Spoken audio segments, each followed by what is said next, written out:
Dear folks, it has been a very, very long time since I last wrote, but circumstances were such that I couldn't find the time or place to do so. Now, however, I have plenty of time to write, and I will do my best to write often, as I know you've been waiting patiently for a letter. The same goes for me. Since I left the signal school in August, I haven't heard from you or anyone else. So you see, I too have been waiting patiently for news.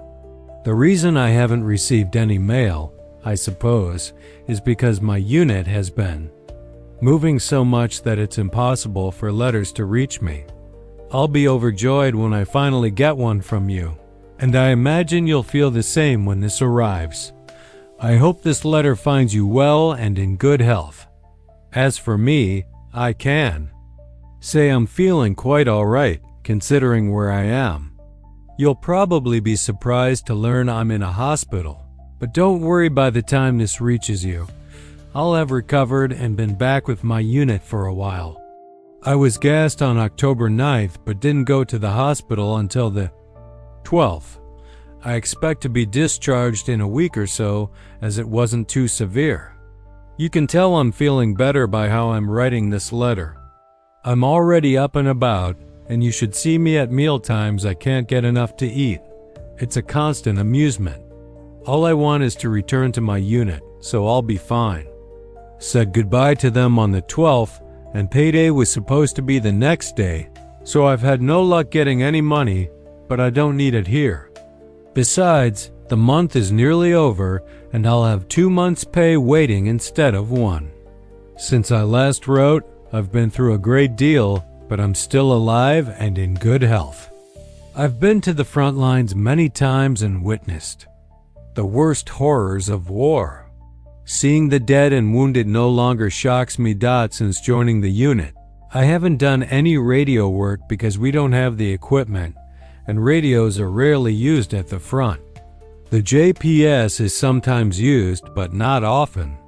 The telephone is what matters most, and it's a tremendous job keeping the wires intact during artillery fire. On the day I was gassed, we went out once during a bombardment, and in a short stretch, found 37 breaks to repair. You can imagine how busy the signalmen are and how easy their job is. I wish I could tell you more about the latest advance, but I suppose that's impossible due to censorship. No doubt the American papers are full of it, and you've likely already read about it. You can imagine how much was accomplished in this last push, given how Germany's peace proposals have been flying about. But according to the newspapers here, peace is in sight. Well, that's all the war news. How are things at home? I hope all is well. I'd wager something was forgotten and something was kept at home earlier this month, around the 3rd. I suppose you know what I mean, my birthday. No presents to give, no presents to buy. Well, I think this will be the only one I spend this way. I'll certainly always remember this birthday, the last one I spent at the front. But enough about that. Marcus's birthday is coming up in a few days, and if I can get more paper, I'll write to him. Paper is scarce here in the hospital, practically impossible to find. The paper I'm writing on now was picked up on the battlefield the day we were relieved, and it's been very useful. How is Rose? I suppose she and Marcus are back in school by now. Tell Marcus to study hard this year so he finishes without trouble. I bet Rose is waiting for a letter from me. I don't know if I've written to her since leaving the signal school, but as soon as I get more paper, I will. And what about you? Have you been getting my letters? I wrote at the end of August. Have you received any of my mail since then? I hope so. And what about the stars and stripes I subscribed to and sent home? Have any copies arrived? How are my friends? Tell them I miss them. I saw an article in one of the local papers saying Mr. Taubert's son received the American Medal of Bravery. I kept the clipping but lost it when my clothes were taken at the hospital. I wonder what his father thinks now. Has Mr. Taubert been around? What's he been up to? Have you heard from Uncle? If so, what does he say? I suppose things are the same as ever with him. Has the old town changed much lately? What about the Wunder? University students? Are there as many boys there as in past years? I doubt it. How is Company 5 doing? Does it still exist? How's Bob Wise? Still at the old job? He's never written to me. I've been waiting for a letter from him. Missing.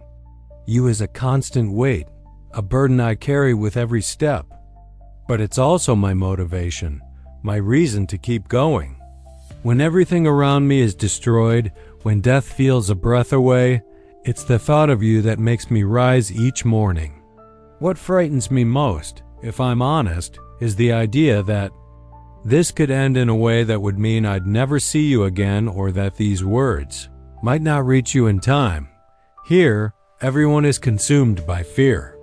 Some hide it behind nervous laughter, others talk about the future, but we all know that future is uncertain. No one knows what tomorrow brings. I see it in my comrades' eyes. They tried to disguise it, to pretend at normalcy, but we all know. We're living one day at a time. The war has taught us to embrace uncertainty, to accept that any day could be our last. What pains me most is the thought that, perhaps, the war will never truly end for us, even after the fighting stops. And though the thought of you keeps me going, the truth is, I don't know what will become of us after all this. There are moments, especially at night when silence falls over the camp, when I wonder what the future holds. When this finally ends, what will be left of us? Will we be able to rebuild our lives? Will we ever be the people we were before? I don't know, and that terrifies me. The pain of being apart from you is constant, but the fear of what comes after the war is a different kind of pain, something words can't even describe. I try not to dwell on it, to keep my mind occupied, but it's impossible not to think about what we've lost and what we might still lose. Sometimes, the images of all we've seen here, the suffering, the wounds, the friends we've left behind flood my mind and become unbearable.